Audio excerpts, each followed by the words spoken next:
The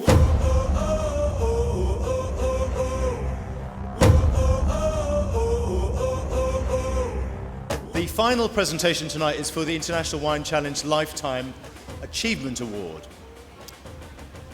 Our winner was born into a winemaking family in Paarl, the traditional heart of the South African wine industry. But he's anything but an establishment figure. Indeed, he's one of the great entrepreneurs and innovators of the wine world, an individual who likes nothing more than to swim as fast as he can against the tide. He graduated from Elsenburg Agricultural College in Stellenbosch in 1978 and joined his father Cyril at the Fairview Wine Company the same year. From the start, he wanted to do things differently, introducing Mediterranean grapes such as Viognier, Tempranillo, Sangiovese and Petite Sirah to the Cape. Not content with being a wine producer, he also began to make artisanal cheese, a business that's grown to be every bit as prestigious and profitable as wine. Our winner has always been an advocate of social development in the Cape. Under apartheid, he was one of a number of producers who campaigned for and implemented better conditions for farm workers. In 1997, he established the Fair Valley Workers Association, which gave his employees the chance to farm their own land. More recently, he's given shares in Fairview to long-standing employees from previously disadvantaged backgrounds, a project that is complemented by fair trade accreditation. Living in South Africa, he says, gives a bigger meaning to what we do. Wine isn't just about the bottom line. There's a social dimension too. Always want to take a risk and invest in new projects, our Lifetime Achievement winner was also the man who pioneered what has subsequently become known as the Swartland Revolution, rediscovering an area that is now one of the hippest and most exciting in the Cape. He tasted a Sauvignon Blanc, of all things, at a cooperative one day in 1997 and couldn't believe how good it was. By the end of the afternoon, typically, he'd bought the farm that produced it. Just as importantly, he appointed Eben Sadi as his winemaker at the newly formed Spiceroute Wine Company. Eben, as many of you will know, has gone on to become one of the Cape's most celebrated winemakers, first at Spiceroute and then at his own winery since 2001. Our winner makes wines that cover a gamut of styles and price points, from crowd pleasers to serious, age-worthy reds. He created his tongue-in-cheek Goats du Rhône range in 2000, which remains one of the highest-selling South African brands worldwide.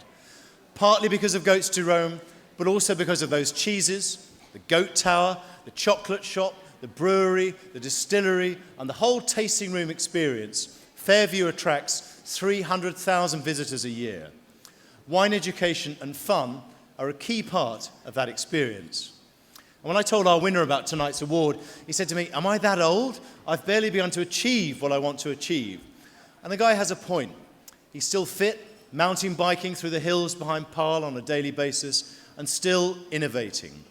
In 2006, South African Wine Magazine voted him the second most influential person in the South African wine industry, after Nelson Mandela, no less. And with Madiba's death, who would argue that he doesn't deserve the #1 slot? Ladies and gentlemen, please show your appreciation for the 2014 International Wine Challenge Lifetime Achievement winner, Charles Back.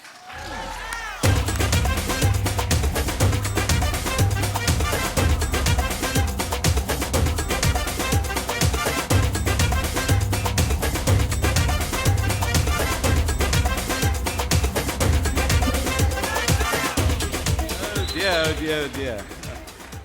I'd rather prefer being amongst the vines or hiding behind a barrel. I think I have a speech here. I'm not going to use these if you don't mind.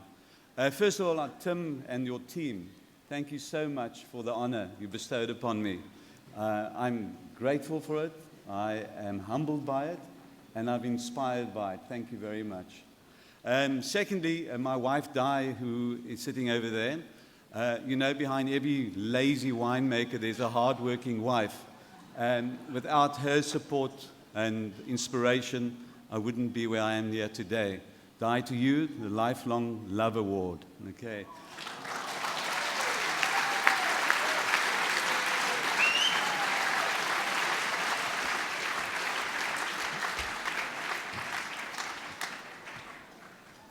I would start off by a warm welcome to all of you when you're next in South Africa to please come and visit us. come to us at Fairview. Di and I work very closely together. I do the inviting and she does the entertaining. So please feel welcome to do so. You can dress down a bit when you do come, okay? I was at a meeting at Fairview recently and we were talking about varieties that we are going to plant because at this time of the year we're busy with grafting. And I went through the list of varieties and we're thinking of planting Petit Massang, Tempranillo, and obviously a bit more Sangiovese. We can't find Fiano. Anybody out there got Fiano for me? I'll smuggle some back home with me. But while I was sitting at the meeting, my cell phone went off and there was a message on my cell phone telling me that I had won this award. And I was overwhelmed with emotion, I must tell you. I never expected it. And it was a total surprise. In fact, so much so that I felt tears welling up in my eyes. But I tried to keep my cool. And I was really, really struck by it. And I sat back and sort of took it in and looked at the team around me. And then I started pondering on a Lifetime Achievement Award.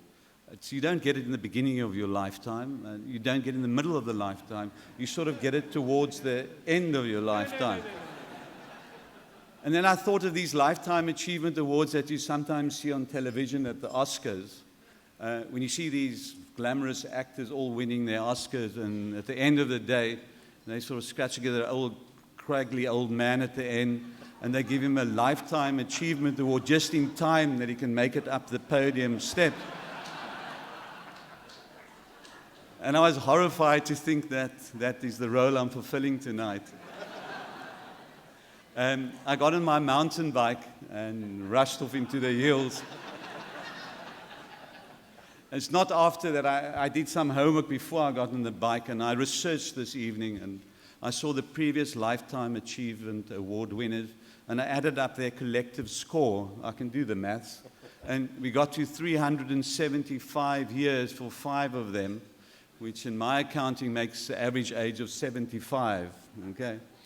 So I went to Di, I said, hang on, darling, do I look 75? So she wasn't very comforting. She said, it's all the years I told you to wear a hat whilst you were in the vineyards.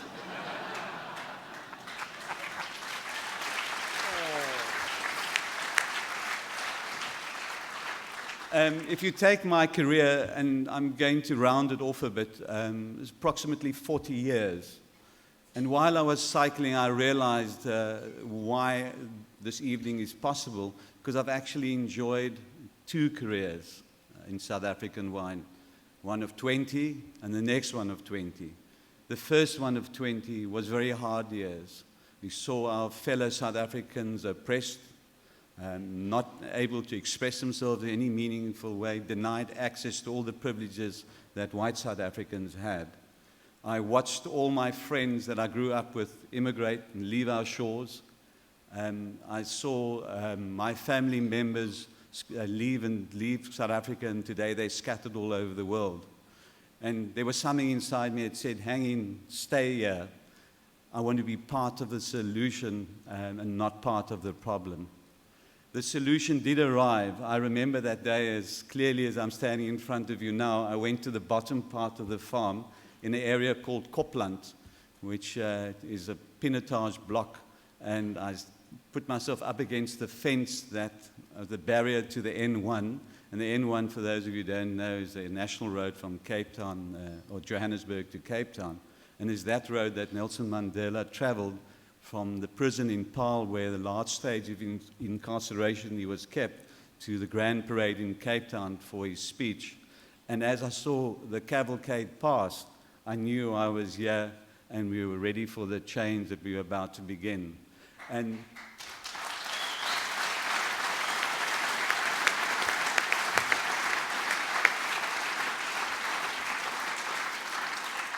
I was born into a very special time in South Africa where one could use the fruit of the vine as a vehicle to drive change. And it was very rewarding for me to be able to be part of that and build businesses that employed as many people as I possibly can. And today I stand here representing a team of 500 strong.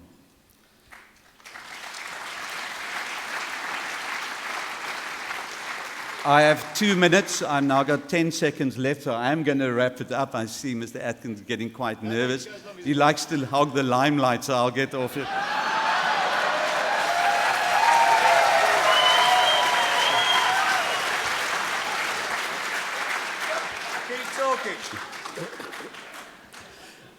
Obviously, I owe a lot of gratitude to many people, and first of which are my 700-800 goats at Fairview, who don't only provide me with milk for our goat's milk cheese range, but also a constant stream of PR that I trade off.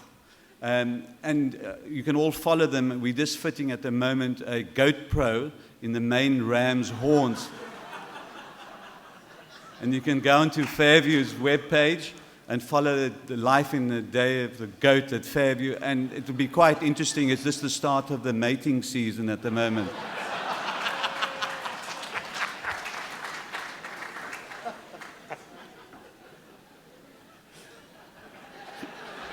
I think I'll keep quiet. My grandfather, a penniless Lithuanian immigrant who arrived in the shores in 1902, taught us values of honesty, integrity, and hard work. I'm proudly named after him. My late mother, who worked in our tasting room and taught me the values of customer service, which still permeates through the Fairview setup today. My father, who was my best friend, I owe him immense amount of gratitude, most importantly because he taught me values that I still adhere today. And he always used to tell me, remember one thing, when you go, all you can take with you is your name. And secondly, if I had an argument with him, he always used to say, put the score on the board. Well, Papa, I think I put the score on the board.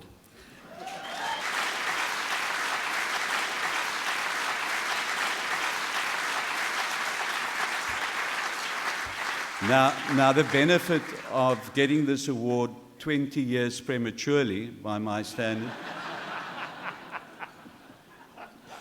is that hopefully, if I enjoy the good health I have and the love of Diane over there, very important, I have got a lot more. I'm starting to enjoy this, and I hope to be back soon. Thank you very much. I'm elated, obviously humbled by it. Knowing that I got so much more work ahead of me, and I've still got unfinished business, and this is going to redouble my efforts to work harder in the future.